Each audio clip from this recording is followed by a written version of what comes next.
Hello दोस्तों, नमस्कार। मैं हूं रंजीत प्रजापति और आपका मेरे यूट्यूब चैनल शिक्षण बाई आरपी में हार्दिक स्वागत है। कैसे हैं आप लोग? आशा है स्वस्थ होंगे, मस्त होंगे। तो आज का हमारा टॉपिक है बुद्धि के सिद्धांत।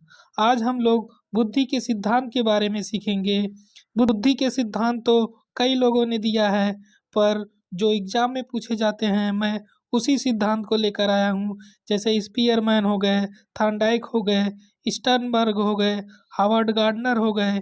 आज हम केवल स्टर्नबर्ग व स्पीयरमैन व थॉर्नडाइक के बारे में चर्चा करेंगे। तो चलिए शुरू करते हैं अपना मोस्ट इम्पॉर्टेंट टॉपिक, बुद्धि के सिद्धांत। उससे पहले यदि आप हमारे चैनल पे नए हों तो कृपया लाइक, शेयर और कमेंट और सब्सक्राइब करना ना भूलें और बेल आइकन भी दबाएं, जिससे मेरी महत्वपूर्ण वीडियो आप तक तुरंत पहुंच जाए। तो चलिए शुरू करते हैं बुद्धि के सिद्धांत। अमेरिका के थर्स्टन, थॉर्नडाइक, थॉमसन आदि मनोवैज्ञानिकों ने कारकों के आधार पर बुद्धि व उसके स्वरूप के बारे में अपने विचार व्यक्त किए हैं। और फ्रांस के अल्बर्ट बिने और वह ब्रिटेन के स्पीयर ने भी बुद्धि के स्वरूप के बारे में अपने विचार प्रस्तुत किए हैं। इन लोगों ने बुद्धि के सिद्धांत का अलग अलग पैटर्न दिया हुआ है। देखते हैं कि अलग अलग क्या पैटर्न दिया हुआ है। जैसे पहला है एक कारक सिद्धांत। इसको दिया है अल्बर्ट बिने ने। कब दिया था? 1904 में। और फिर इसका समर्थन किसने किया है? एबिंगहास और वह टर्मन ने इसका समर्थन भी किया है। इनके अनुसार बुद्धि क्या है कि बुद्धि वह शक्ति है जो समस्त मानसिक क्रियाओं को प्रभावित करती है, अर्थात जितनी भी हमारे दिमाग में क्रियाएं चलती रहती हैं उन क्रियाओं को प्रभावित करती रहती है। इस सिद्धांत के अनुसार व्यक्ति एक क्षेत्र में यदि निपुण है तो वह दूसरे कार्यों में भी निपुण रहेगा। अर्थात जैसे यदि वह संगीत में निपुण है तो क्या वो एथलीट दौड़ने में भी निपुण होगा? ये कोई जरूरी नहीं है। इसीलिए इस सिद्धांत का खंडन हुआ है। और आगे हम लोग देखते हैं द्विकारक सिद्धांत। इसमें दो फैक्टर होते हैं, एक यस फैक्टर और एक जी फैक्टर। एक यस फैक्टर और एक जी फैक्टर। जी मतलब होता है जनरल फैक्टर जो कि सभी में पाया जाता है, और यस फैक्टर होता है जो स्पेसिफिक फैक्टर होता है, विशिष्ट कारक। अर्थात वह कुछ कुछ लोगों में, सब में, अलग अलग लोगों में अलग अलग विशिष्ट कारक होते हैं। इसके प्रतिपादक कौन है? स्पीयरमैन है। और एक कारक के अल्फ्रेड और बिने हैं। उसका समर्थन किसने किया है? एबिंगहास और टर्मन ने। और द्विकारक सिद्धांत किसने दिया है? स्पीयरमैन ने। इनके अनुसार, स्पीयरमैन के अनुसार बुद्धि दो शक्तियों का रूप है। एक को सामान्य बुद्धि तथा दूसरे को विशिष्ट बुद्धि के नाम से जानते हैं। जैसे प्रत्येक व्यक्ति हर कार्य कुछ हद तक कर सकता है, वो सामान्य बुद्धि होता है। और ये सामान्य बुद्धि क्या होती है? जन्मजात बाय बर्थ होती है बच्चों में या किसी में भी। दूसरा जो होता है विशिष्ट कारक, उसमें एक क्रिया में एक विशिष्ट कारक तथा दूसरी क्रिया में दूसरी विशिष्ट कारक भाग लेती है। अर्थात भिन्न भिन्न क्रियाओं में भिन्न भिन्न विशिष्ट कारक होते हैं। जैसे लेखक की अलग बुद्धि तथा गायक की अलग बुद्धि होती है। विशिष्ट कारक अधिकांशतः अर्जित किए जाते हैं, मतलब इंसान इसको अपने से खुद से अर्जित करता है, उसको पाता है। जैसे ए आर रहमान खुद से गाना गाना शुरू किए हैं और वो उसने उसको क्या किया है? अर्जित किया है। सचिन तेंदुलकर ने क्या किया है? उसको अर्जित किया है कि वो एक बहुत बड़े बैट्समैन बन गए हैं। उन्होंने क्या किया? उसको अर्जित किया है। जैसे और समझ सकते हैं, जैसे सामान्य विज्ञान हो गया, अंग्रेजी हो गया, गणित समझना क्या होता है? ये सामान्य कारक होता है। जबकि हस्तकला मतलब हाथों से कोई चीज़ बनाना और संगीत बोलना, संगीत गाना गाना, ये सब क्या होते हैं? एक विशिष्ट कारक होते हैं जो कि इंसानों में एक विशिष्ट तरीके से अपनाए जाते हैं खुद से। वह हस्तकला, जैसे वो कलाकारी कर रहा है, कोई आर्ट कर रहा है, तो वो क्या करता है? वो अपनी मेहनत के बलबूते उसको करता है। इसीलिए उसको कहते हैं कि वह एक विशिष्ट कारक होता है। और विशिष्ट कारक इंसान में अलग अलग होते हैं। कोई किसी चीज़ में विशिष्ट होता है तो कोई किसी चीज़ में विशिष्ट होता है। आगे हम लोग देखते हैं त्रिकारक सिद्धांत, अर्थात तीन कारक के सिद्धांत क्या क्या है और इसके प्रतिपादक कौन है? इन्होंने उसका ही अपने का स्पीयरमैन ने ही इसको संशोधित करके 1911 में दिया है। कौन कौन से हैं? एक है सामान्य कारक और दूसरा है विशिष्ट कारक और एक है समूह कारक। समूह जैसा कि सामान्य और विशिष्ट कारक हम लोग समझ ही गए हैं। तो और तीसरा है इसमें समूह कारक। समूह कारक अर्थात यांत्रिक योग्यता, जैसे कि वह बच्चा साइकिल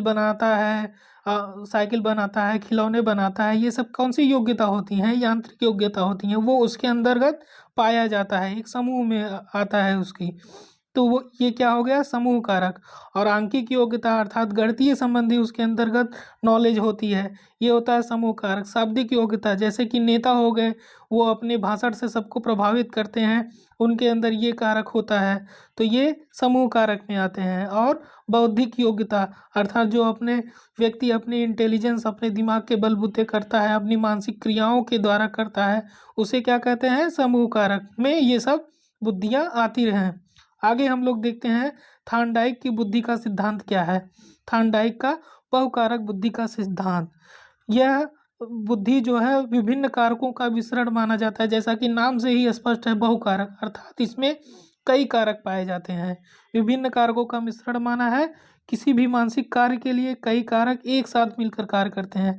थार्नडाइक का कहना है कि किसी भी एक कारक को करने के लिए कई कारक एक साथ मिलकर कार्य करते हैं।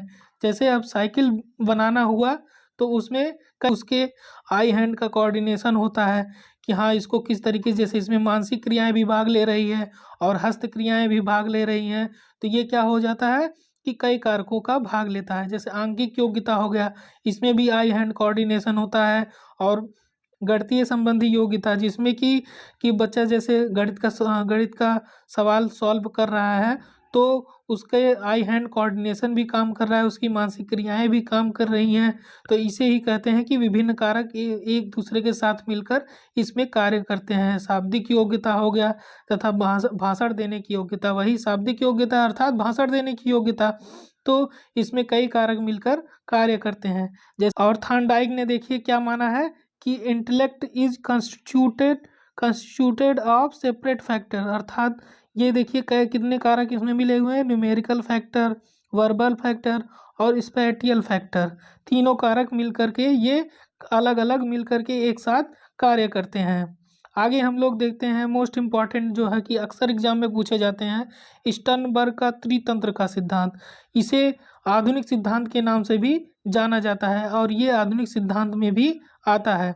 इसके प्रतिपादक कौन है? जैसा कि नाम से ही स्पष्ट है कि स्टर्नबर्ग। क्या कौन सा सिद्धांत है? स्टर्नबर्ग। और इन्होंने 3 प्रकार के सिद्धांत दिए हैं। कौन कौन सा है? एक है एनालिटिकल, दूसरा है क्रिएटिव और तीसरा है प्रैक्टिकल। और जिसे क्या कहेंगे?